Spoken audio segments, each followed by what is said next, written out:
মাসের পর মাস নিজের সন্তানের থেরাপি করিয়েছেন, কিন্তু কোনটা কাজ করছে বা কাজ করছে না বুঝতে পারছেন না। আপনি চান স্বচ্ছতা, যেখানে আপনি বুঝতে পারেন যে কোনটা কাজ করছে কোনটা কাজ করছে না, যাতে মূল্যবান সময় নষ্ট না হয়। কিন্তু বেশিরভাগ থেরাপি সেন্টার কিন্তু বাবা মাকে অন্ধকারে রাখে। বাড়িতে খেলার মাধ্যমে কিভাবে বাচ্চাকে শেখাবেন তার কোনো গাইডলাইন নেই। আপনার প্রয়োজন একটা স্বচ্ছ প্যারেন্ট লেড সিস্টেম, যেখানে আপনি ধাপে ধাপে এগিয়ে যেতে পারেন এবং কতটা এগোচ্ছেন ক্লিয়ার ট্র্যাক করা যায়, এবং তাও বাড়িতে। প্রত্যেকটা দিন মূল্যবান, এবং সেখানে এগোচ্ছে কিনা সেটা যদি মেপে নিতে না পারেন তাহলে লাভ কোথায়? এবং তার জন্য কন্ট্রোল কিন্তু নিজের হাতে নিতে হবে।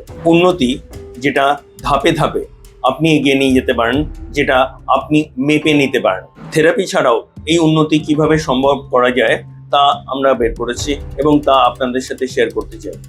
যদি জানতে চান নিচে কমেন্ট করুন এবং আমাদের সাথে যোগাযোগ করুন। একটা সিস্টেম যেটা ক্ল্যারিটি, অ্যাকাউন্টেবিলিটির উপর বেসড, এবং যেটা এনশিওর করে যে আপনার বাচ্চার উন্নতি অবশ্যম্ভাবী। চলুন করে দেখাই।